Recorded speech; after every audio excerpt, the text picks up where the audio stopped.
The sun was a hammer on the vast, cracked anvil of the prairie.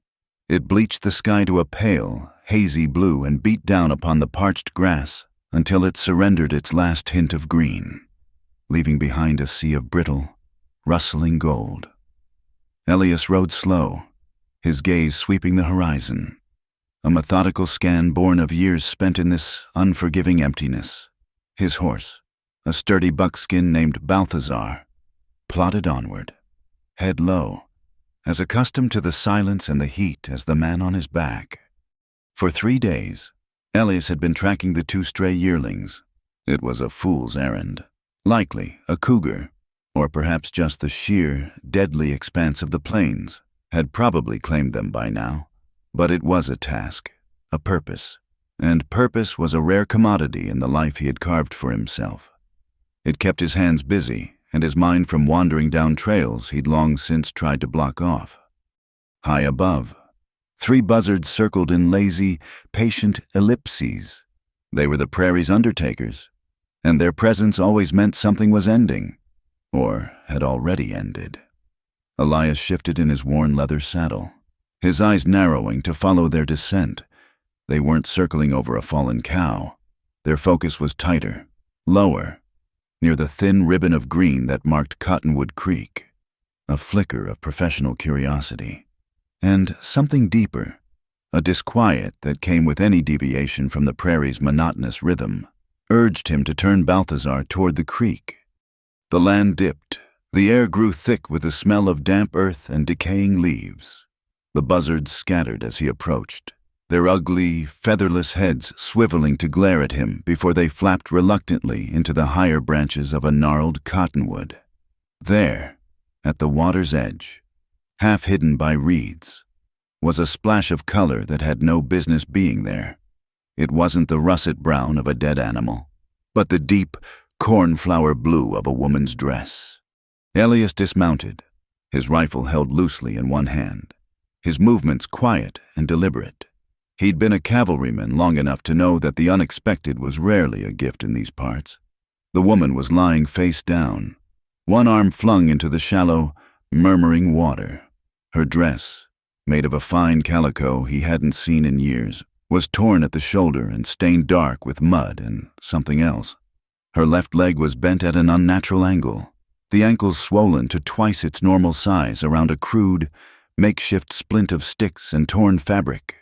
A long, wicked gash ran up her calf, crusted with dried blood. He knelt, pressing 2 calloused fingers to the side of her neck. A faint, thready pulse fluttered against his skin. She was alive. He gently rolled her over. Her face was pale, smudged with dirt, and framed by a tumble of dark, sweat-dampened hair. She was young, younger than he'd expected, with features that were fine and delicate, utterly out of place against the harsh backdrop of the creek bed. She looked like a porcelain doll someone had dropped from a great height. For a long moment, Elias simply stared. Solitude had been his companion for 5 years, a deliberate choice he renewed with every sunrise. He had buried his wife, Annabelle, and with her, he had buried the man he used to be. The cabin he'd built was a fortress against memory, against connection, against the kind of pain that only another person could inflict. This woman was trouble. She was a question he didn't want to answer. A life tangled up with his in a way he couldn't afford. He could ride on. He could leave her to the buzzards. No one would ever know. The thought was as cold and hard as a winter stone in his gut. He looked at her pale face, at the faint tremor of her eyelids, and saw not a stranger, but a fragile flicker of life in a world that was hell-bent on extinguishing it. He saw the ghost of his own helplessness when he'd found Annabelle, cursing under his breath, a low, gravelly sound. He holstered his rifle, with a practiced ease that belied his reluctance. He lifted her into his arms. She was lighter than a sack of feed, a bundle of bone and desperation. He carried her to Balthazar, settled her as gently as he could in front of the saddle, and mounted behind her, his arm a firm brace around her waist. He turned his horse away from the creek, away from the circling buzzards, and headed toward the distant, lonely speck that was his home. The cabin was a single room, built of rough-hewn pine, chinked with mud and stubborn will. It smelled of wood smoke, coffee, and the faint, metallic scent of rifle oil. It was a Spartan existence, furnished with only what a man needed to survive: a stone hearth, a sturdy table, one chair, and a bunk built into the wall. He laid her on the bunk, his own bed, and for the first time in years, the space felt crowded. He worked with a grim efficiency, cutting away the ruined boot and stocking to expose the swollen, discolored ankle. It was a bad sprain, not a break. The gash on her calf was deep but clean. He fetched water from the barrel, heating it over the fire. He washed the wound with soap and whiskey, an antiseptic that made her moan and stir in her unconscious state, and bound it tightly with clean strips of an old shirt. He set her ankle as best he could and wrapped it securely. Throughout the process, he was aware of the softness of her skin beneath his rough hands, the fineness of her dark hair spread across his pillow. She was a creature from another world. She didn't wake until the next morning. The sun was slanting through the cabin's single, greasy window when her eyes flickered open.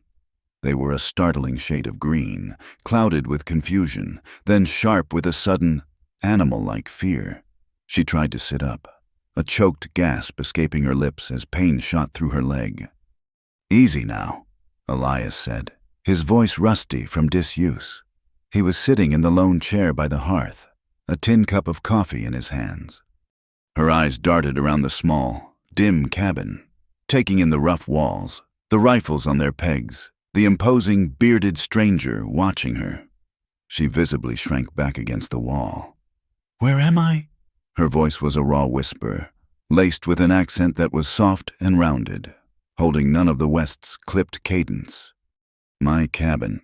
You took a bad fall by the creek." "Who are you?" "Elias." He waited for her to offer a name in return, but she only watched him, her gaze guarded, her hands clutching the coarse wool blanket he'd covered her with. Her own dress, washed and mended as best he could, lay folded on a nearby stool. He saw her glance at it, a flicker of something, relief, maybe, in her eyes. "I need to leave," she said, her voice gaining a sliver of strength. "Not on that leg, you don't," he stated flatly. "You'll stay put until it's healed." It wasn't a suggestion. A new wave of fear, darker this time, washed over her face. "I can't. You don't understand. I have to keep moving." "Running from something?" he asked, his tone neutral. Her jaw tightened. She looked away from him, toward the window and the endless prairie beyond. "Yes. What's your name?" She hesitated for a long moment.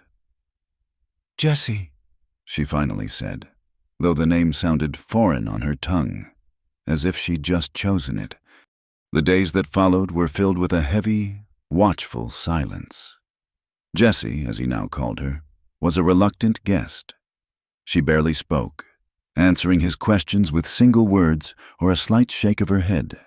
She was clumsy in the small cabin, unaccustomed to the rustic simplicity. She didn't know how to stoke a fire without smothering it, and she flinched at the nightly serenade of coyotes. He noticed her hands, uncalloused and pale, the hands of a woman who had never known a day of hard labor. She was from the East.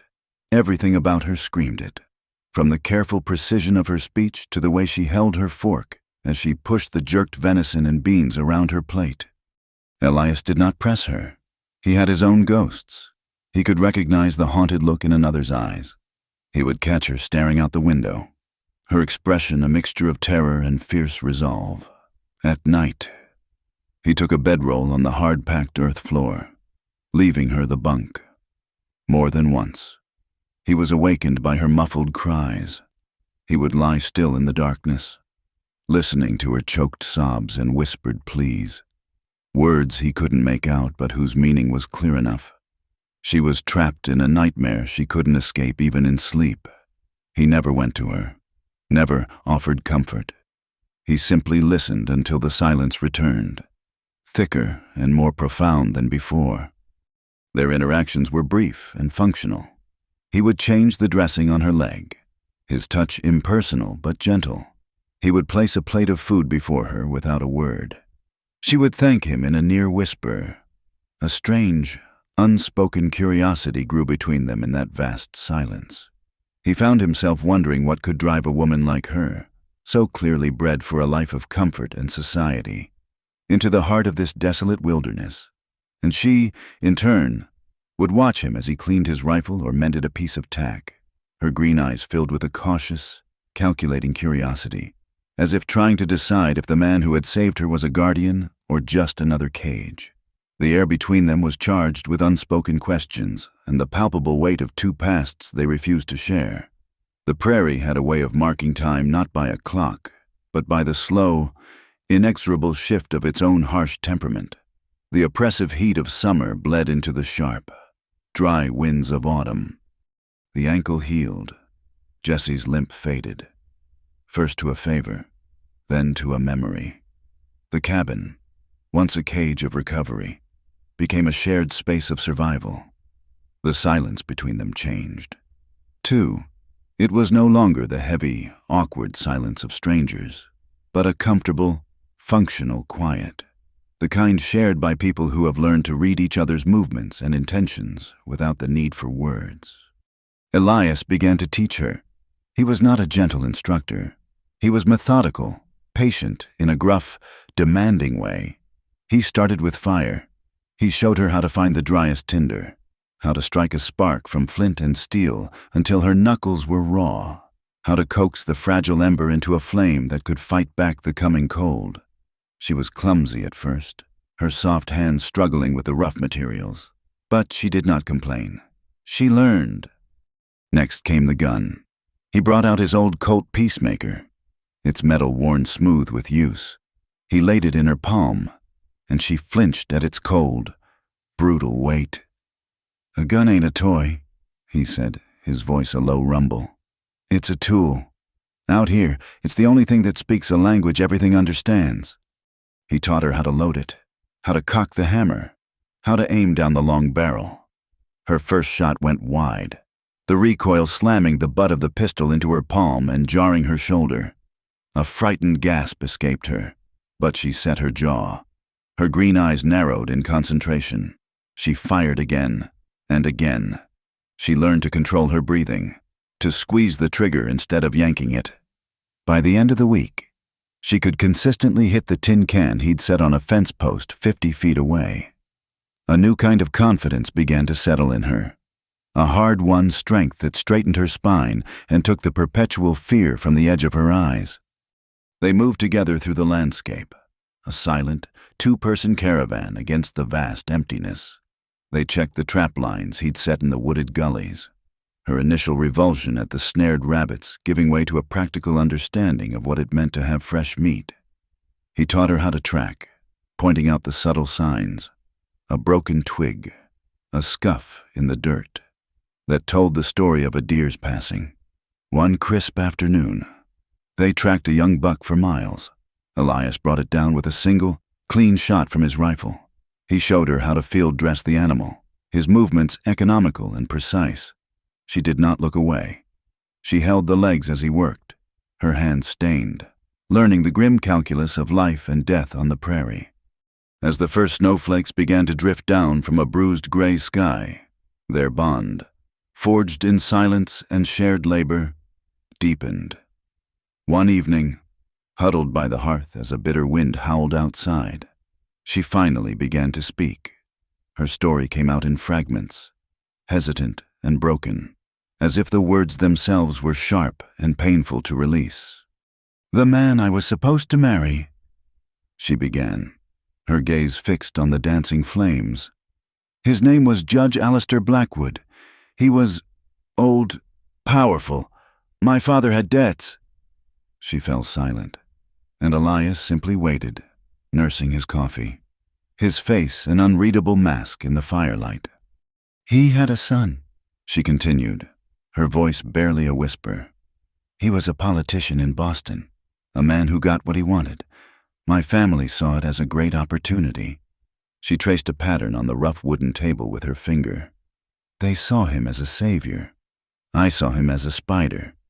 Elias said nothing, but a muscle twitched in his jaw. He had seen men like that before, men whose power was a cloak for their appetites. The wedding was to be at his estate. The night before, he came to my room. He was celebrating. He'd been drinking. She stopped, her breathing shallow. There was an argument, a terrible argument. Later that night, they found him at the bottom of the grand staircase. His neck was broken. She finally looked up at Elias, her eyes wide and haunted in the flickering light. They said I did it. They said I pushed him. A stable boy claimed he heard me threaten him. They were going to arrest me the next morning. I had a little money saved. I just ran. Elias processed the story, turning it over in his mind. It was thin. It had holes a freight train could drive through. A high society woman from Boston, accused of murder, somehow makes her way 1,000 miles west to collapse by a creek on his land. It was the stuff of dime novels. And yet, as he looked at her, at the raw terror that still lived behind her eyes, at the quiet resilience she had shown these past weeks, a part of him believed her. Or, more accurately, a part of him wanted to. He was drawn to the sorrow that clung to her like a shroud, and to the fierce, stubborn spark of life that refused to be extinguished. He saw a victim, not a killer. "That's a heavy burden to carry alone," was all he said. He didn't ask for more details, didn't point out the inconsistencies. He simply accepted her words, and in doing so, offered her the first true kindness she had likely known in a very long time. A few nights later, the storm broke, leaving the world scoured clean and silent under a sky so clear it ached. The stars were a spill of diamond dust on black velvet. Unable to sleep, Elias was on the cabin's small porch, leaning against a post, when the door creaked open behind him. Jessie stepped out, wrapping a blanket tighter around her shoulders. For a while, they stood in shared silence, watching the constellations glitter. "I've never seen so many," she said softly. "In the city, you forget the sky is even there." "It's always there," he replied, "just waiting for you to look up." She was quiet for another long moment, then asked the question that had been hanging between them for weeks. "Why, Elias, why are you out here, all alone?" He didn't answer right away. He stared up at the Milky Way, a faint, cloudy river of light. He hadn't spoken his wife's name aloud in 5 years. The sound of it, even in his own mind, was a physical pain. But Jessie had offered him a piece of her broken past. It felt wrong not to offer a piece of his own in return. "I wasn't always alone," he said, his voice rough. "I had a wife, Annabelle. We had a small piece of land down in the Cimarron territory. Good land. Too good, it turned out." He took a deep breath, the cold air stinging his lungs. "A cattle baron wanted it, said it was his, that our claim was faulty. We wouldn't sell." He stopped, the memory as sharp and clear as the stars above. "One night, I was in town for supplies. A group of his men came to the homestead. They were supposed to scare us off. They set a fire." His voice dropped, becoming flat and devoid of all emotion. "Annabelle was inside. She didn't get out." He didn't speak of the aftermath.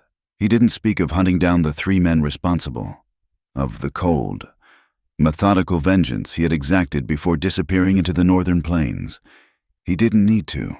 The story was there in the rigid set of his shoulders, in the bleak emptiness of his eyes. Jessie moved a little closer, her shoulder almost brushing his arm.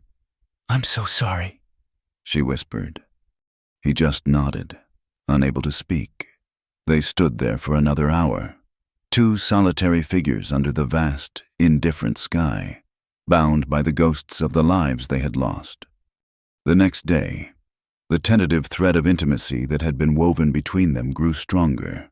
The atmosphere in the small cabin was different, charged with a new awareness. As Jessie was filling a canteen from the water barrel near the door, her foot caught on a loose floorboard. She stumbled, and the heavy tin canteen slipped from her grasp, clattering loudly on the stone hearth. Instinctively, they both bent to retrieve it at the same time. Her hand was reaching, and his larger, calloused one covered it.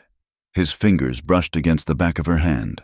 It wasn't a grab, just a simple, accidental contact, but it was the first time they had touched outside of the necessity of tending her wound. A jolt, sudden and sharp as a static charge, passed between them. They both froze, half crouched, their hands still covering the canteen. He could feel the fine bones of her hand beneath his, could smell the faint scent of soap and wood smoke that clung to her. He looked up and met her eyes. In their green depths, he saw not fear, but a flicker of something new, a questioning, a vulnerability that mirrored his own. They were standing so close he could see the faint pulse beating in her throat. The world seemed to shrink to the few inches of air between them, and for the first time, the silence wasn't about survival or shared grief.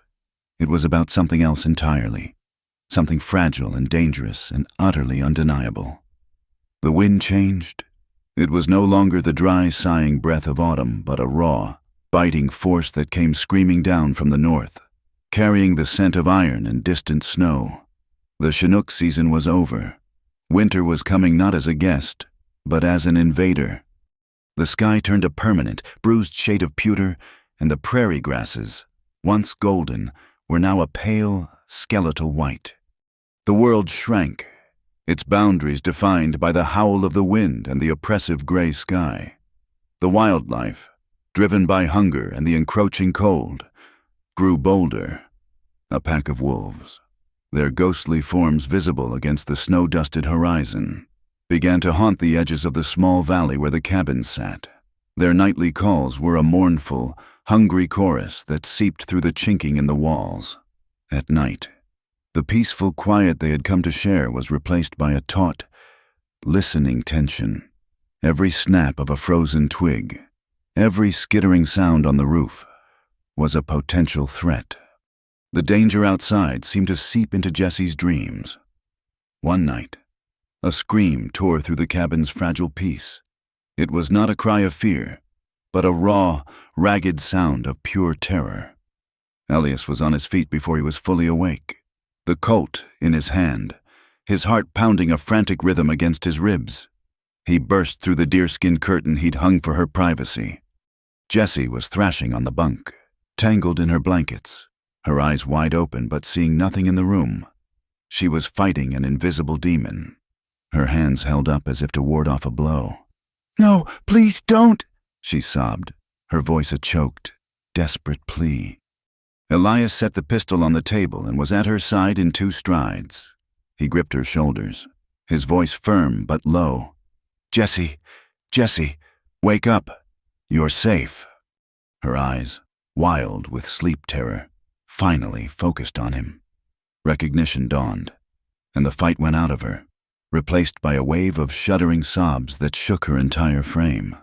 Without thinking, without hesitation, he sat on the edge of the bunk and pulled her into his arms. She collapsed against his chest, her face buried in his rough wool shirt, and wept. He held her, one hand stroking her hair, the other a solid, steady pressure on her back.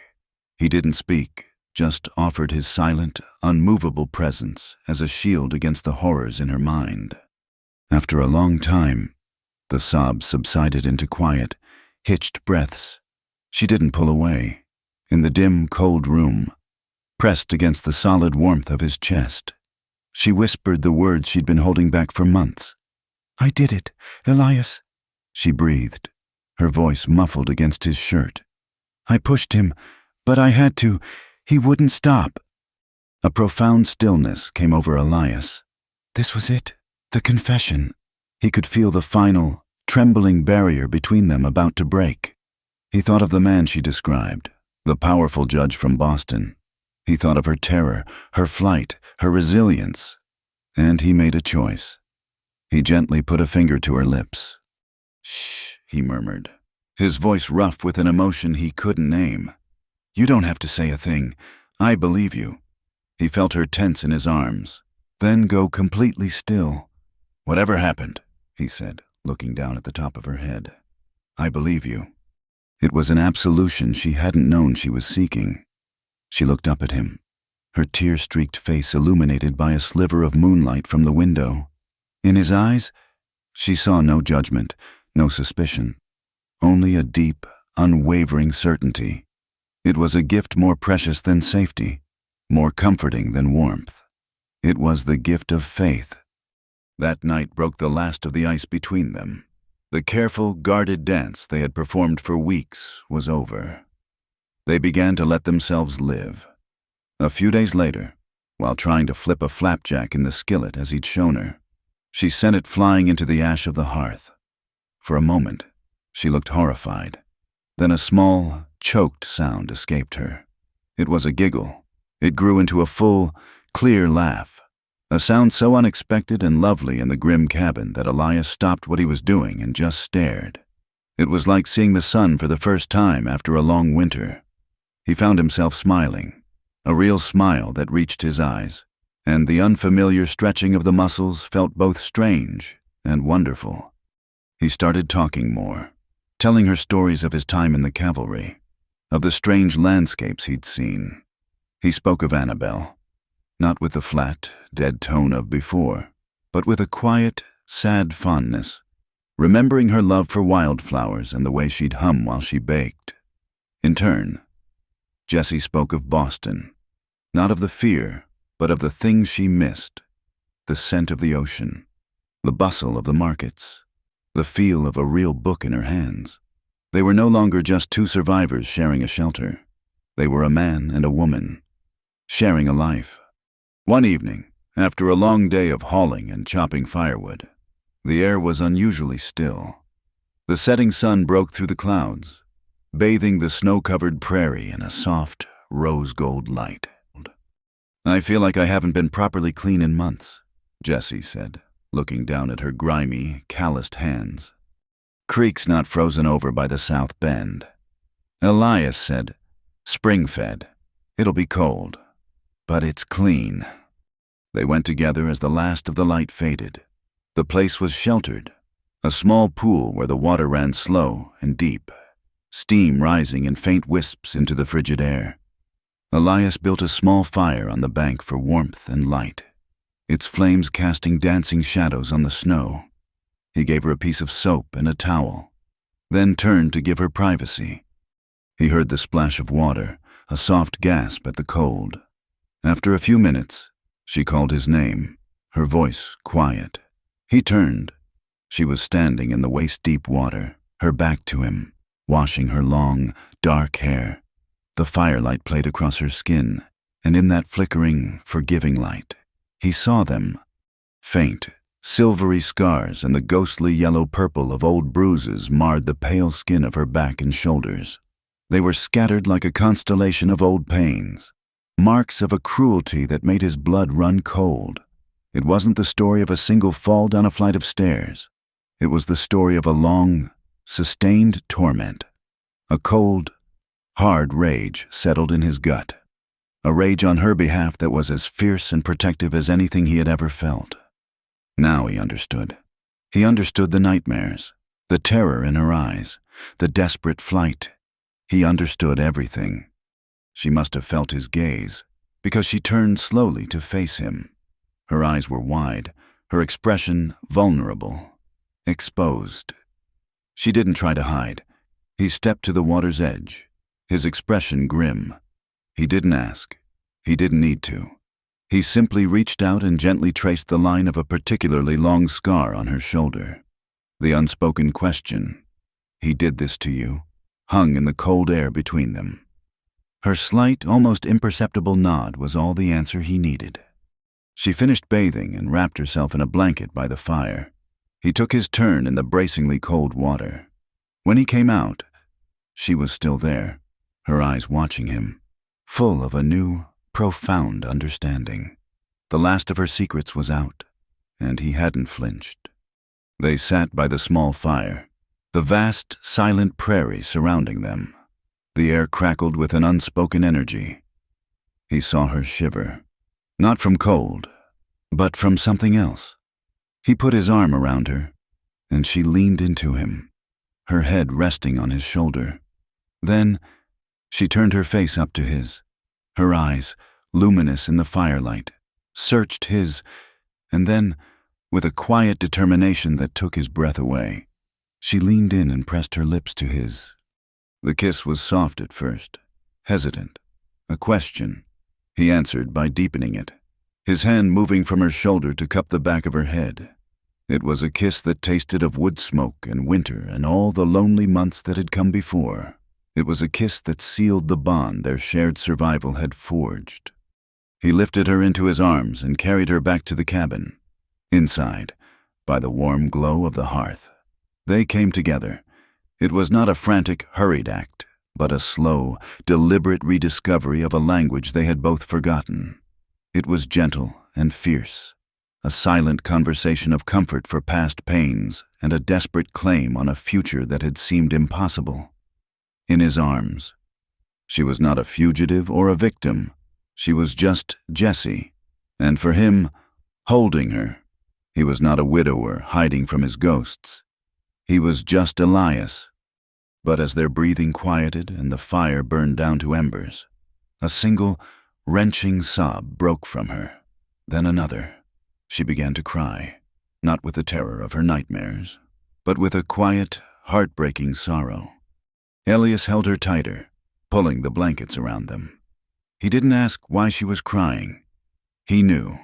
It was for the innocence that had been stolen, for the love that should have been gentle but had been brutal, for the release of years of pain. He simply held her through the night, a silent, solid anchor in the darkness, listening to her quiet tears until she finally fell into a deep, peaceful sleep in his arms. Neither of them spoke, but they both knew. Everything had changed. The fragile peace they had built was a shelter as precarious as the cabin itself, and the first winds of the storm that would tear it apart came not from the prairie, but from the landscape of Jessie's mind. She began to dream. The nightmares were different now, no longer the chaotic, suffocating replays of a past trauma. These were dreams of pursuit, linear and terrifyingly clear. In them, she was always running through a landscape of skeletal trees under a bruised, moonless sky, and behind her, always at the same measured pace, was a man.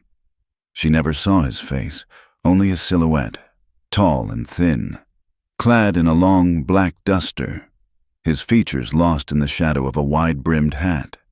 He never ran, but he always gained on her. She could hear the crunch of his boots on the frozen ground. A relentless, unhurried rhythm that promised an inevitable end. She would wake up gasping, the sound of those footsteps still echoing in the silent cabin. Elias saw the change in her. A new, sharper fear returned to her eyes, and she took to scanning the horizon with a desperate intensity that had nothing to do with the weather or the wolves. He knew it was more than just bad dreams. The prairie had taught him to trust his gut, and his gut told him they were being watched. His fears were confirmed 2 days later. He was checking a fence line a quarter-mile from the cabin, a routine task, when he saw them, footprints in a patch of snow that had drifted against a rocky outcrop. They were not his prints, nor Jessie's. They were made by a man's boot, narrow and with a distinctive, worn heel. Someone had stood there, watching the cabin. As he followed the tracks back toward the low ridge, his eyes caught a flicker of dark color snagged on the barbed wire of the fence. It was a small scrap of black wool, torn from a fine coat. It felt alien in his rough fingers, a piece of the world Jessie had run from, now trespassing in his. He said nothing to her when he returned. He didn't have to. She saw the grim set of his jaw, the way he meticulously cleaned and loaded both his rifle and the Colt, and she knew the man in her dreams was real. That night, she watched him as he sat by the fire, his hands busy oiling the rifle's action, his face a mask of concentration. She saw in him a man who had finally let the world back in, a man whose eyes had lost their haunted, empty look. She had done that to him, and now, because of her, A man in black was coming to tear it all down. The love she felt for him was a fierce, painful thing, and it demanded a sacrifice. She would not be the reason he ended up like Annabelle, a casualty of someone else's fight. She would not let her past burn down his future. After he had fallen into a deep sleep on his floor pallet, she moved with a silent, practiced stealth he had taught her. She packed a small bag with what was left of the jerky, a flint and steel, and a skin of water. She scribbled a note on a piece of brown wrapping paper, her hand shaking so badly she could barely form the letters. She took the calmer of the two horses, a gentle mare, and slipped out of the cabin, closing the door as softly as a sigh. She did not look back as she urged the horse into the biting wind, the darkness swallowing her whole. Elias awoke to a silence that was wrong. It was the silence of emptiness. The fire was dead, and the cabin was colder than it should have been. He saw the empty bunk, the missing pack, and his heart seized. Then he saw the note on the table. Elias, it read, "You saved my life. I will not let me be the reason you lose yours. Do not follow me. Please, forget me. Live." J. A wave of cold fury, so intense it left him breathless, washed over him. It was not the rage of a man betrayed, but of a man who had found something precious only to have it snatched away. Forget her, after she had single-handedly dragged him back into the world of the living? The words on the page were a testament to her love. He knew that, but they were also a denial of his. She didn't think he could protect her. She didn't think he would choose her. He walked to the door and stared out at the dark, empty prairie where she had gone. He looked back at the small, lonely cabin that had been his refuge and his prison for 5 years. It was nothing but a collection of wood and painful memories without her. He made his decision in a heartbeat. He gathered his gear, rifle, pistol, ammunition, and a bedroll. He walked outside, took a burning brand from the banked embers of their campfire, and tossed it onto the cabin's dry, tinder-like roof. The flames caught instantly, licking up the pine shingles with a hungry roar. He did not watch it burn. He saddled Balthazar, his movements swift and angry, and rode out, the orange glow of his burning past lighting the tracks she had left in the snow. He rode hard, a cold, methodical rage fueling him. The sky, which had been clear, began to clot with dark, angry clouds. A winter storm was rolling in. Sleet began to fall, turning the ground to a treacherous, slick mud that tried to suck the shoes from Balthazar's hooves. He tracked her through the rolling prairie and into the foothills of the mountains, a jagged spine of rock and pine that clawed at the sky. She was pushing her horse hard, but she was not a horsewoman, and she was not a tracker. He was both. He was gaining. By late afternoon, the sleet had turned to a blinding snowstorm. He found where her horse had stumbled, leaving a deep, panicked gouge in the muddy trail. He was close. The trail led into a thick, dark forest of pine, the trees so close together they blocked out what little light was left in the day. He dismounted, rifle in hand, and continued on foot, his senses on high alert. The woods were unnaturally quiet, the snow muffling all sound. It was the perfect place for an ambush. The shot came without warning, not the sharp crack of his own Colt, but the deeper boom of a heavy rifle. The bullet tore through the fleshy part of his left shoulder, spinning him around and slamming him against a tree. He dropped his rifle, a hot, searing pain exploding through him. Before he could recover, a figure stepped out from behind a thicket of firs. It was the man from Jesse's dreams, tall, gaunt, and dressed in a fine black wool coat, now torn at the shoulder. His face was pale and cruel, with eyes like chips of ice. He held a Winchester repeating rifle, and he was already levering another round into the chamber. Elias lunged, ignoring the fire in his shoulder. He drove his good arm into the man's chest, sending them both tumbling into the snow and mud. He was stronger, but the bounty hunter was wiry and quick. They rolled and grappled, a desperate, grunting struggle for survival. Elias's vision was starting to gray at the edges from blood loss. The man brought a knee up hard into his ribs, knocking the wind from him. He scrambled back, raising the Winchester to his shoulder for a final, point-blank shot. "You're the last loose end, cowboy," the man sneered, his voice a dry, reedy whisper. It was then that a second shot echoed through the forest. It was a lighter sound, the sharp crack of a pistol. The bounty hunter stiffened, a look of profound surprise on his face. A small, dark hole appeared on the chest of his black coat. He looked down at it, then back up at Elias, before slowly toppling sideways into the snow.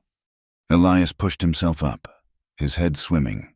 Standing 20 yards away, half hidden behind a tree, was Jessie. She held the Colt Peacemaker in both hands, smoke curling from its barrel. Her face was a white mask of terror and determination. She had come back. The strength that had sustained him vanished in a rush.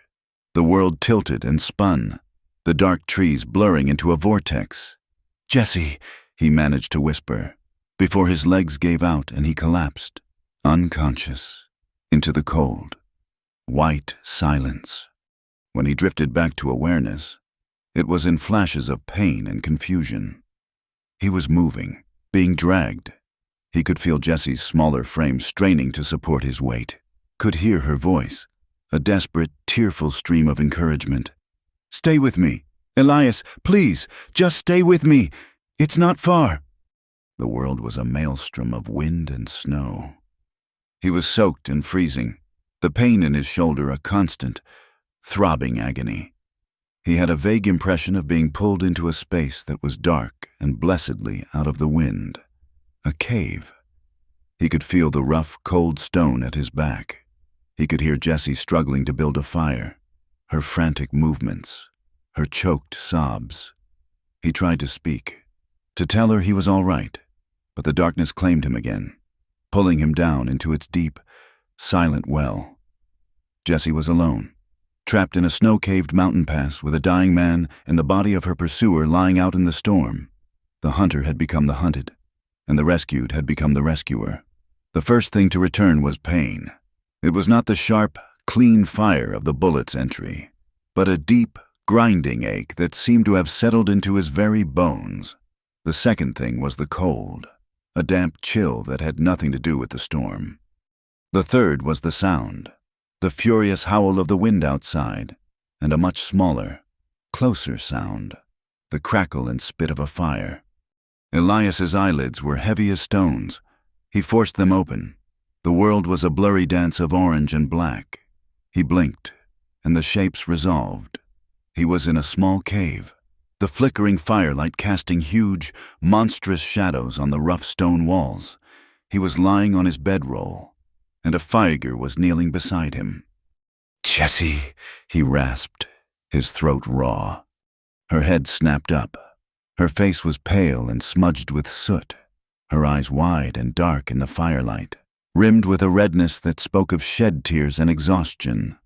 A wave of relief so profound it was almost painful washed over her features. "Elias, thank God." He tried to sit up, but a fresh bolt of agony shot through his shoulder, and he fell back with a groan, his vision spotting with black. "Don't move," she commanded, her voice surprisingly firm. "The bullet went clean through. I think there wasn't much I could do, but I packed it with snow to stop the bleeding and then bound it as tight as I could." He looked down. His shirt was gone, and his shoulder was swathed in a thick, clumsy bandage made from strips of her own petticoat, already stained dark with blood. She had saved his life. Again.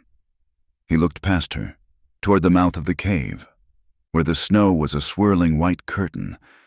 "The man," he began. "He's out there," she said, her voice dropping to a near whisper. "Buried in the snow by now." She shuddered, a violent, full-body tremor. She, who had flinched at the sight of a snared rabbit, had shot and killed a man. For him. He reached out with his good hand and covered hers. It was ice cold. "You came back," he said, the words a statement of awe. That was what broke her. Her composure, so hard-won and fragile, shattered. Tears welled in her eyes and began to stream down her pale cheeks. "I heard the shot," she sobbed, her voice cracking. "I was so afraid, but I couldn't just leave you." And then, as if a dam had finally burst, the rest of the story, the real story, came tumbling out. It was not the fragmented, hesitant tale she had told by the fire, but a torrent of truth, raw and full of anguish. "He wasn't my fiancé, Elias," she began, the words choked and desperate. "The man they said I was to marry. That was a lie I told myself so I wouldn't have to say the truth. Judge Alistair Blackwood. He was my stepfather." Elias stared at her, the pain in his shoulder momentarily forgotten, replaced by a cold, dawning horror. The pieces of the puzzle began to click into place with a sickening finality. The bruises, the nightmares, the depth of her terror. "He married my mother when I was 12, she continued, her gaze now fixed on the cave wall, seeing a past he could only imagine. At first, he was kind, a pillar of the community. Everyone in Boston admired him. But his kindness was a mask. When my mother died 2 years later, he changed. The house, which had been a home, became a prison. He was a shadow in my own home. His presence a constant weight. His touch was a brand. At first it was subtle things. A hand that lingered too long on my shoulder. A look that made my skin crawl. He took pleasure in my fear, in the control he had. She took a ragged breath, the firelight glinting off her tears. He told me that as my guardian. It was his duty to protect me, but his protection was a cage. He isolated me, drove away my friends, filled my head with stories of how cruel the world was, how I needed him. For years, I believed him. I was a child. The cold rage that Elias had felt by the creek when he saw her scars returned. Now, a white-hot, focused fury. This wasn't just a story of a bad man. It was a story of a long, slow violation of a soul. "When I turned 18, he announced the engagement," she said, her voice flat and dead. "To him. He called it a union to protect the family name, to secure my future. I called it a life sentence. That night, the night before the ceremony, he was celebrating. He came to my room. He said the time for waiting was over, that I was finally his. In every way, he grabbed me. I fought. Elias, I swear I fought. I pushed him away, toward the door." Her voice broke completely. "He stumbled backward into the hall, right at the top of the grand staircase. He was drunk, furious. He lunged for me again, and I put my hands up and pushed, as hard as I could. It wasn't to kill him. It was just to get him away from me. But he was off balance. It was his weight, his momentum. He fell. There was a terrible final sound." She finally looked at him, her green eyes pleading for him to understand, to believe her. "I didn't mean to. I never meant to kill him.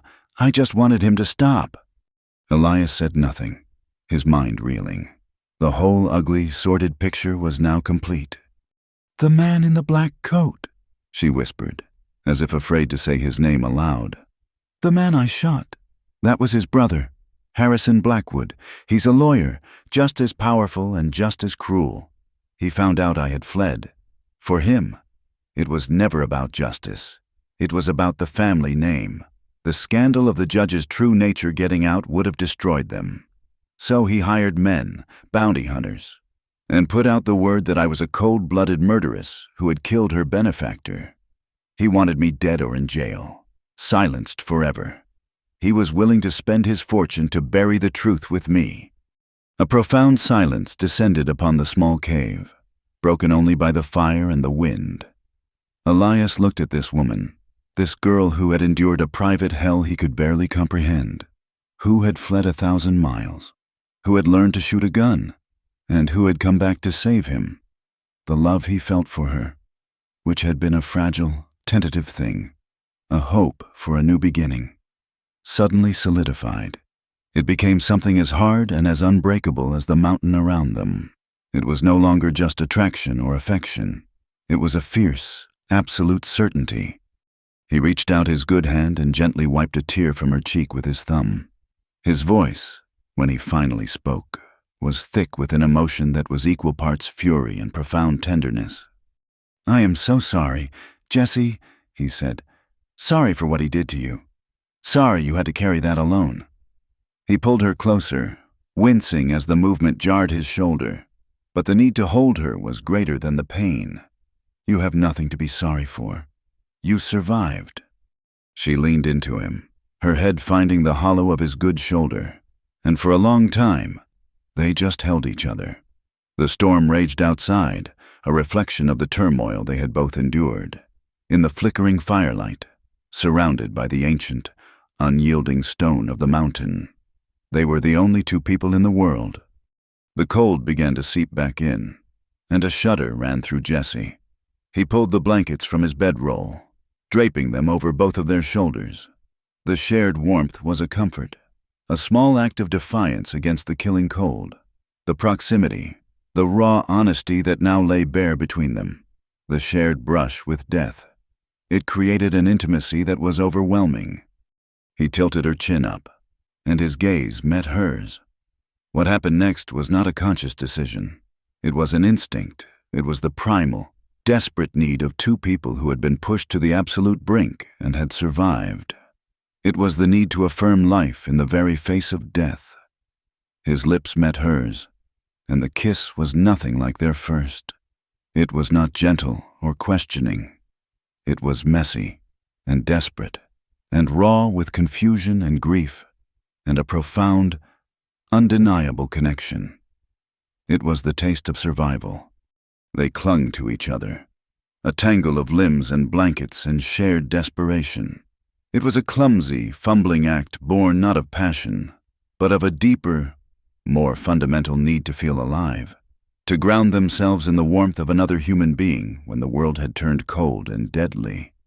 It was confused, and it was honest, and it was the realest thing either of them had ever known.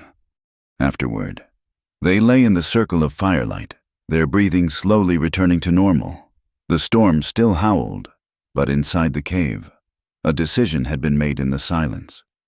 It was Elias who spoke it first, his voice a low, determined rumble that seemed to vibrate through the very stone beneath them. "We can't keep running." Jesse went still in his arms. "A man like Harrison Blackwood," he continued, his gaze fixed on the dancing flames. "He'll never stop. He has too much to lose. We could run to the ocean, and he'd still be there, a shadow at our backs. Running is just a slower way to die." He felt her nod against his chest. She knew he was right. "There's a town, about 2 days' ride from the base of these mountains, if this storm ever breaks," he said. "It's called Redemption. It's not much, but it has a marshal and a circuit judge. It's a place to make a stand." He looked down at her. "We stop running. We turn and we face him. We tell them the truth, your truth. Whatever happens, we face it together." Jessie lifted her head and looked him in the eyes. The fear was still there, a deep, abiding shadow. But for the first time, something else was there too, a flicker of fight, of resolve. She had spent months being the hunted. Now, she was ready to be the witness. "Okay," she whispered, her voice clear and steady. "No more running." The storm broke as if a celestial dam had burst, and for 2 days, they remained in the mountain's stony embrace, prisoners of the wind and snow. On the 3rd morning, they awoke to a world of blinding white and profound silence. The journey down from the high pass was a grueling, treacherous descent. Elias, his arm in a sling, moved with a pained, deliberate stiffness, but his will was a thing of iron. Jessie, now seasoned by hardship, was his equal, scouting the path, her small frame wiry and tough. Before they left the forest, they stopped. The bounty hunter's body lay half buried in a drift, a dark shape against the snow. Without a word, they dug a shallow grave in the frozen earth, a final, grim act of closure before they turned their backs on the wilderness and headed toward the world of men. Their first stop was a lonely way station, a collection of ramshackle buildings smelling of horse manure, stale beer, and desperation. It was here, in the dim, smoky common room, that the reality of their decision crashed down upon them. Men turned to stare, their eyes lingering on Jessie, a woman traveling with a wounded man, her fine-boned features a stark contrast to her rough, borrowed clothes. The whispers started almost immediately. "We need a disguise," Elias said, his voice a low murmur as they took a corner table. "Something more than just a different dress." That night, in the privacy of a small, cold room, Jessie took a knife to her own hair. With hacking, determined strokes, she sheared off the long, dark locks, the strands falling like dead things around her feet. She stared at the stranger in the cracked mirror, a boyish, haunted-looking waif with huge, frightened eyes. She rubbed soot from the fireplace onto her cheeks, hiding the fine texture of her skin. The next morning, she emerged wearing a pair of boys' trousers and a flannel shirt she'd bought from the station master's wife. She was no longer the lady from Boston. She was just another piece of prairie flotsam, anonymous and unremarkable. The stares lessened, turning from predatory curiosity to dismissive indifference. The way station had a telegraph office, a small shack buzzing with the clicks and whirs of the machine. Elias sent a message, his first in over 5 years, to an address in Dodge City. The message was simple. "Walt, need you, redemption, urgent, Elias." They rode for 2 more days, arriving in the dusty, wind-scoured town of Redemption. It was little more than a single street of false-fronted buildings huddled together as if for warmth against the vast, empty plains. It had a saloon, a general store, a hotel, and at the far end of the street, a squat, stone building that served as the marshal's office and courthouse. They were waiting in the bleak hotel lobby when a man pushed through the doors, stamping the dust from his boots. He was older than Elias, with a weathered face, a drooping gray mustache, and the weary, cynical eyes of a man who had seen too much of the world's ugliness. This was Walt.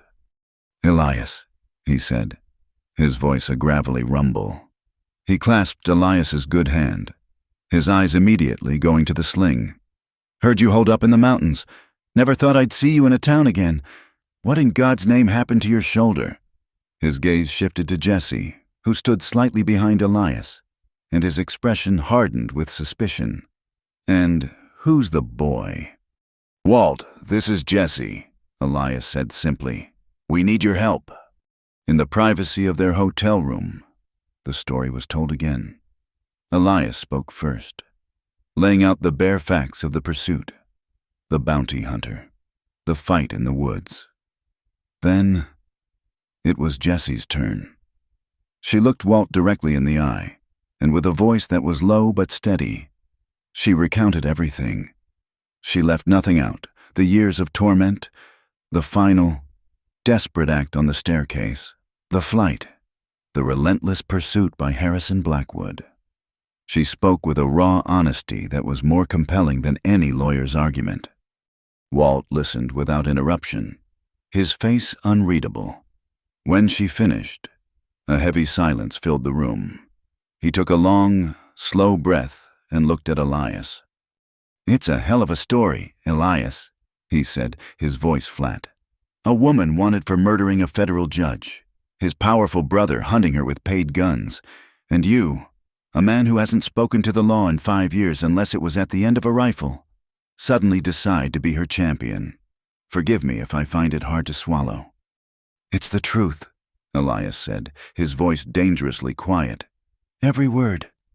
"The truth?" Walt scoffed, though without much heat. "The truth is what a man with enough money says it is. And this Harrison Blackwood has more money than God. He's already been at work.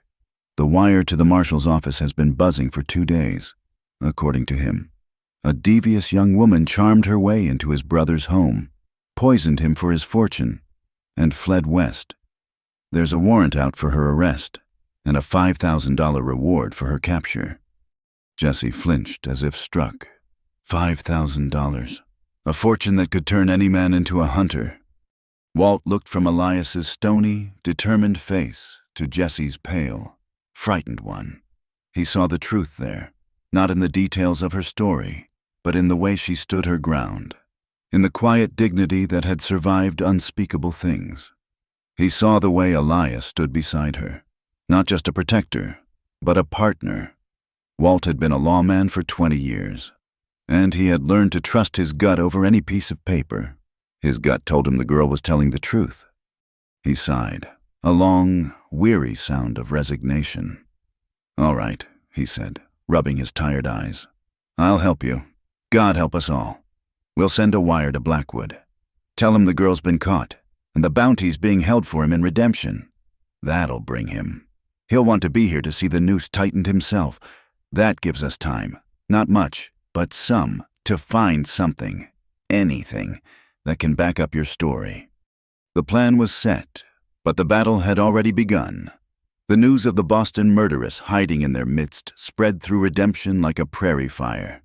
The reward money was a siren song, and Harrison Blackwood's version of the story was simple, sordid, and easy to believe. When Jessie walked down the street with Elias to the general store, the townsfolk stopped to stare. Women pulled their children close, whispering behind their hands. Men looked at her with a mixture of contempt and a lurid curiosity. Every glance was an accusation, every whisper a conviction. She felt the weight of their judgment like a physical blow, and her instinct was to shrink, to hide, but Elias would not let her. He walked beside her, his good shoulder squared, his gaze sweeping over the gawking crowds with a cold, quiet menace that dared anyone to speak a word aloud. He would place a steadying hand on the small of her back, a silent, constant reminder that she was not alone. He was her shield, her fortress against the tide of their scorn. That night, back in the small, oppressive hotel room, the strain began to show. Jessie stood by the window, staring down at the hostile lights of the town. "They all hate me," she whispered. "They've already decided I'm guilty." Elias came to stand behind her. He didn't offer empty words of reassurance. He just stood there, his presence a solid anchor in her sea of fear. "Let them," he said, his voice a low rumble. "Their opinions don't matter, only the truth matters." He gently turned her away from the window, away from the prying eyes of the town. He looked at her, at the boyish haircut, the soot on her cheeks, the fierce, terrified strength in her eyes. The weight of it all, the fight ahead, the public hatred, the very real possibility of failure, was immense. He reached out and gently brushed a smudge of soot from her cheek.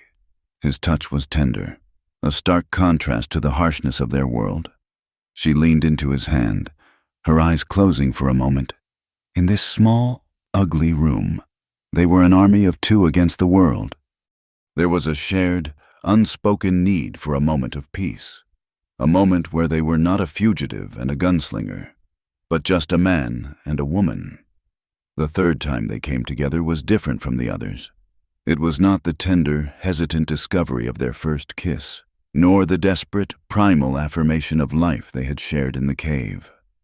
This was something else. It was quiet and slow and deeply, intensely intimate. It was a silent pact, a fortification of the soul. His hands were gentle as he traced the silvery scars on her back, not with pity, but with a reverence for the strength it took to bear them. Her hands explored the rugged landscape of his face, the lines of worry and grief, and the new, softer lines she had put there. Their lovemaking was a quiet, desperate prayer in the dark, a gentle, hidden act of rebellion against the ugliness that awaited them outside. It was full of a restrained, aching tenderness, a fierce, silent promise that whatever came with the dawn, they would face it together. As they lay in the darkness, wrapped in each other's arms, the noise and the hatred of the town faded away, leaving only the steady, unified beat of their two hearts. The courtroom was not a place of mahogany and marble, but a converted saloon that still smelled faintly of stale whiskey and regret. The town of redemption had turned out in force, packing the benches, their faces a pale, uniform sea of morbid curiosity. They were not here for justice. They were here for a spectacle. They had come to see the Boston murderess, the Scarlet Woman whose sins were made all the more thrilling by their Eastern high society origins. Jessie sat on a hard wooden chair beside Walt, with Elias standing directly behind her, his hand resting on the back of her chair, a silent, unmovable mountain. The circuit judge was a man named Abernathy, with a face like a worn saddlebag, and eyes that had long ago seen every form of human depravity. He looked at Jessie, then at the crowd, and his expression soured with undisguised contempt for them all. Then the doors at the back of the room opened, and a path was cleared. Harrison Blackwood entered as if stepping onto a stage. He was dressed in a tailored black suit of a cut and quality that might as well have been from another planet. He was handsome, in a severe, predatory way, his face pale and composed, his movements fluid and confident. He held a black felt hat in his hands, the very picture of a grieving, wronged gentleman. He met Jessie's gaze across the crowded room, and a small, cold smile touched his lips. It was a smile of absolute certainty. "The territory has a warrant for this woman, a miss," the judge began, looking down at his papers. "Her name is Jessie." Elias's voice cut through the room, low and flat as a stone. It was not loud, but it silenced the murmuring instantly. The judge looked up at Elias, a flicker of something, annoyance or perhaps respect, in his weary eyes. But he let it pass. Harrison Blackwood was called as the primary witness. He took the stand, his composure flawless. He spoke in a clear, cultured voice that commanded the room, painting a picture of his late brother as a benevolent, lonely man, a pillar of his community, who had taken in a destitute, orphaned girl out of the kindness of his heart. He clothed her, educated her, treated her as a daughter, Blackwood said, his voice laced with a carefully measured sorrow. In return for his charity, she began to weave a web of deceit. She was a cunning creature, full of dark moods and ambitions far beyond her station. My brother, in his naivety, saw only a troubled child. He failed to see the viper he had welcomed to his hearth. He went on to describe how Jessie had grown bolder, making demands for money, for jewels. He twisted her fear of Alistair into a portrait of a sulking, ungrateful schemer. The night of his death, Blackwood continued, his voice dropping to a dramatic hush. A stable boy overheard her screaming at my brother, threatening him. "I'll see you dead before I let you rule my life." Those were her words. Hours later, my dear brother was found at the bottom of the stairs, his neck broken, and the girl, she had vanished, along with a considerable amount of cash from his safe. A wave of righteous murmuring rippled through the crowd. It all made perfect sense to them. It was a sordid, simple tale of greed and murder. Jessie felt the weight of their hatred pressed down on her, suffocating her. It was exactly as he had planned. He was burying her under a mountain of plausible, poisonous lies. Judge Abernathy looked at Jessie, his expression grim. "Miss, do you have anything to say to this?" Before she could speak, Walt stood up, holding a folded, creased piece of paper in his hand. "Judge, before she answers, I'd like to present this. It's a statement from a woman named Clara May, who served as a housemaid in the Blackwood home for 6 years. Harrison Blackwood's composure finally cracked. A flicker of pure fury crossed his face before he masked it with an expression of weary condescension. "Your Honor, this is an outrage, an unsworn letter from a disgruntled former servant. It holds no legal weight." "It may not be sworn, but it's the truth," Walt said, his voice ringing with conviction. "And in this court, I reckon that still counts for something." He looked at the judge, who gave a curt, almost imperceptible nod.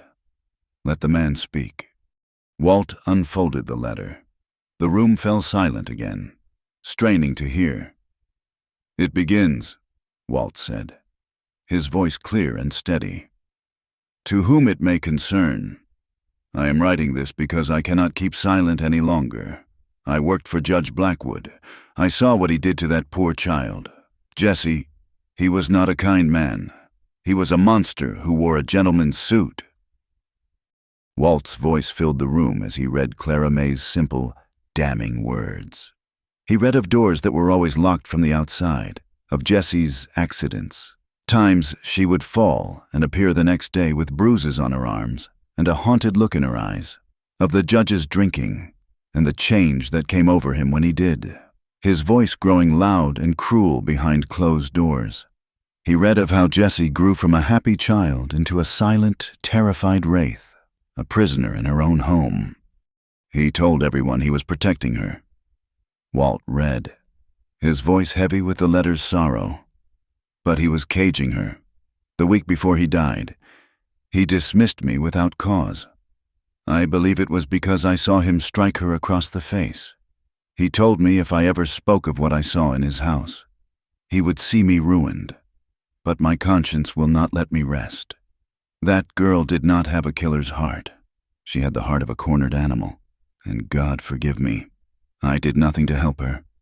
When Walt finished, the silence in the room was absolute. But it was a different kind of silence now. It was not the silence of judgment, but of stunned, dawning horror. The simple, honest words of a servant girl had struck a blow that Harrison Blackwood's polished rhetoric could not defend against.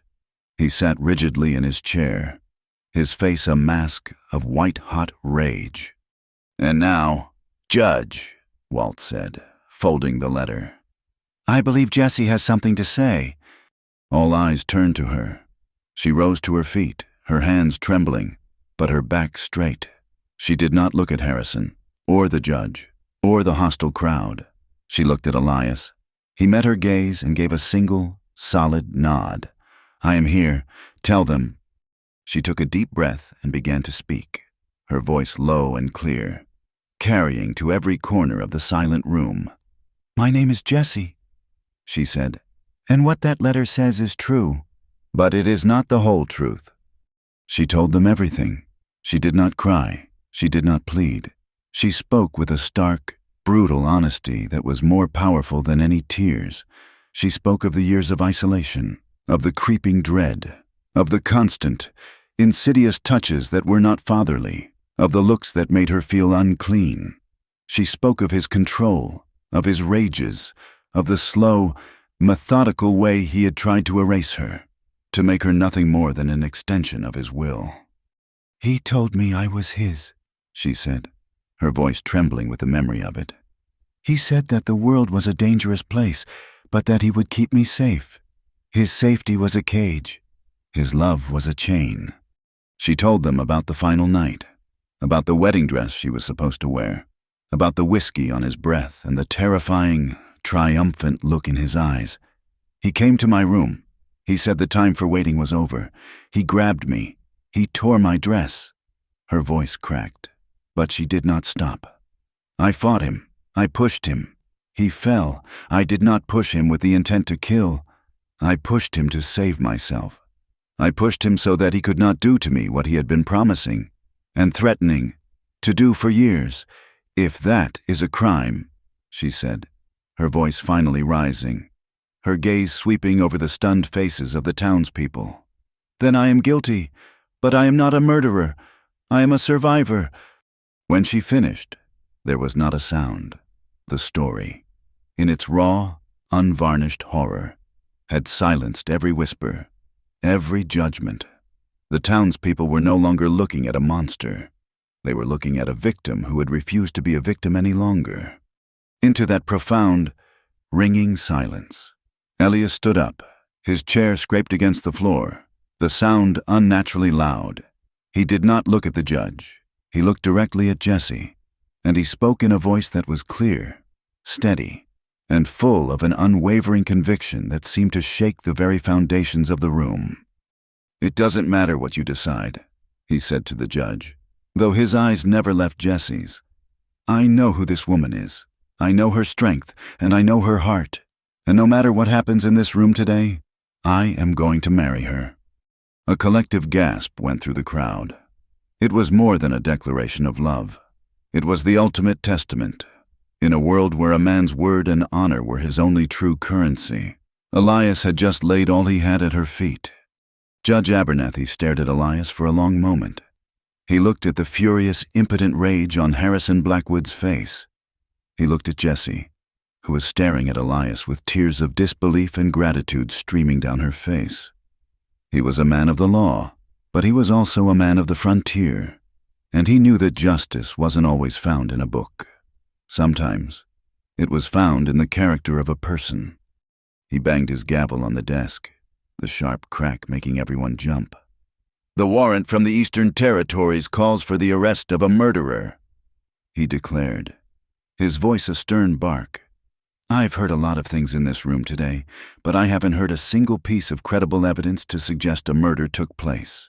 What I've heard sounds like a woman defending herself from a man who, by all accounts, was a damn sight worse than any animal you'd find on this prairie." He glared at Harrison Blackwood. "This court finds no cause to hold this woman. The warrant is dismissed." He banged the gavel again. "This hearing is over." Jessie was free. For a moment, she swayed on her feet, the relief so overwhelming it almost buckled her knees.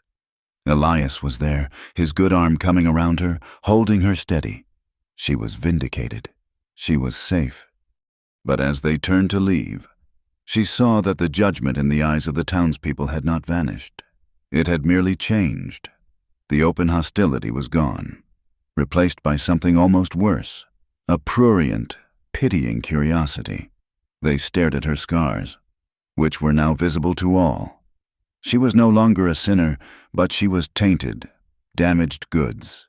She was a story to be whispered about for years to come. They walked out of the courthouse and into the harsh sunlight, the crowd parting before them in silence. Walt met them at the door, a look of grim satisfaction on his face. "Go on, you two," he said quietly. "Get out of this town. Don't look back." Without another word, they went to the livery, collected their horses, and rode out of Redemption. They didn't speak. There were no words for the complex tangle of relief, sorrow, and exhaustion that lay between them. They simply rode west, toward a horizon that promised nothing but distance, a blank canvas on which they might, finally, be able to build a life. They did not look back. They traveled west for another month, leaving the plains behind for a land of green valleys and snow-capped mountains. They found their place in a forgotten corner of the world, a small, abandoned homestead nestled in a bend of the roaring Gallatin River. The cabin was small, with a sagging roof and a cold hearth, but the land was rich, the water was clean, and there wasn't another soul for 20 miles in any direction. Here, they stopped running. Here, they began to live. The first few months were a testament to the brutal, beautiful labor of building a life from nothing. They repaired the roof, chinked the walls against the wind, and cleared a field for a garden. Elias, with his one good arm still healing but his spirit renewed, taught Jessie how to break wild horses, a process that required more patience and empathy than brute force. She had a gift for it. The wild, fearful animals seemed to sense the quiet strength in her, the understanding of a fellow creature who had once been cornered and afraid. They gentled under her touch, and soon, their small herd of tough mountain ponies became their livelihood, sold to prospectors and ranchers who passed through the territory. Life was not easy. The winters were harsh, the work was backbreaking, and the isolation was profound. But it was a shared hardship, a world they were building together with their own 4 hands, and that made all the difference. The scars of their pasts did not simply vanish under the western sun. They remained, but they began to fade, to soften. The nightmares still came for Jessie sometimes, but they were less frequent now, their edges blurred. When they did, Elias was there, not to rescue her, but simply to hold her, his solid presence a silent affirmation that she was safe. that the man in the black coat was gone forever, buried under a mountain snowdrift, and Elias had his own ghosts. Sometimes, in the quiet of the evening, a shadow would pass over his face, a memory of Annabelle, of the life that had been stolen from him.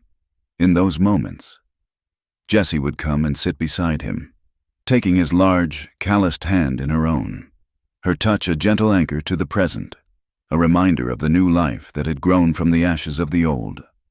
They learned to heal each other in the small, unspoken moments of each day. It was in the way he would bring her a cup of coffee in the morning, made just how she liked it. It was in the way she would mend a tear in his shirt, her stitches small and neat. It was in the shared laughter over a clumsy mistake, in the comfortable silence as they watched the sunset paint the mountains in hues of purple and gold. It was a love built not on grand declarations, but on a foundation of 1,000 tiny acts of care. One afternoon, Elias found her sitting by the river, a small, leather-bound journal and a pencil in her lap. She was writing, her brow furrowed in concentration. He sat down beside her, and she showed him the pages. In a neat, careful hand, she was writing it all down, starting from the dark, oppressive house in Boston and ending here, in the sun-drenched valley by the river. "Why?" he asked gently. She looked out at the rushing water, her expression thoughtful. "Because one day," she said softly, "we might have children, a daughter, maybe. And if we do, I want her to know my story. Not the one whispered about me in towns like Redemption, but the real one. I want her to know that her mother was not a victim, that she was strong, and that she fought back.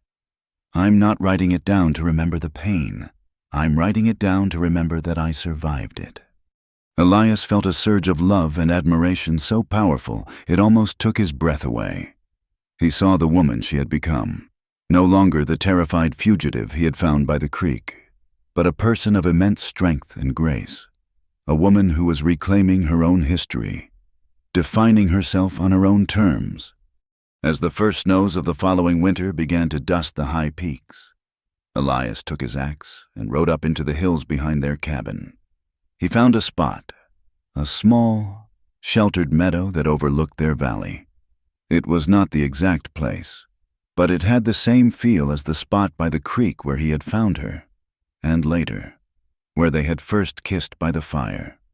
With a quiet, focused determination, he began to build. He worked for weeks, felling pines, notching the logs with a skill he hadn't used in years.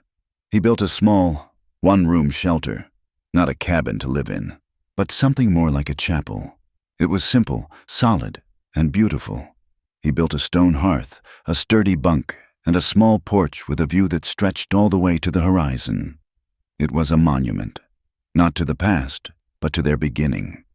On the day of the first true snowfall, when the world went silent and white, he took her by the hand and led her up the trail. When she saw the small cabin, tears filled her eyes. She understood without him having to say a word. It was his journal, his way of telling their story. "Every year," he said, his voice rough with emotion, "on the day of the first snow, we'll come back here to remember how we started, to remember that even in the middle of the coldest winter, something new can begin. The story ends here, but it also begins here. It ends in the heart of a deep, peaceful winter." Many years later, Elias and Jessie are sitting before a roaring fire in their small, now weathered home by the river. They are no longer young. His hair and beard are streaked with gray, and fine lines crinkle at the corners of her eyes when she smiles. They do not speak. They have reached that place in a long, shared life where words are no longer necessary. He reaches for her hand, his fingers gnarled by work and time, lacing through hers, which are equally calloused and strong. Their touch is as familiar as breathing. They stare into the flames, each lost in their own thoughts, yet completely, utterly together. His gaze meets hers in the firelight, and in that silent, shared look, the entire story is told once more. The flight, the fear, the cabin, the storm, the trial, and the long, quiet, beautiful years that followed, in the peaceful communion that needs no words. They know that their love was forged in darkness and tested by prejudice, and that, in the end, it had stared down death itself and won. Thank you so much for listening to our story around the campfire tonight. We'd love to know where in the world you're tuning in from, so please drop a comment below and let us know.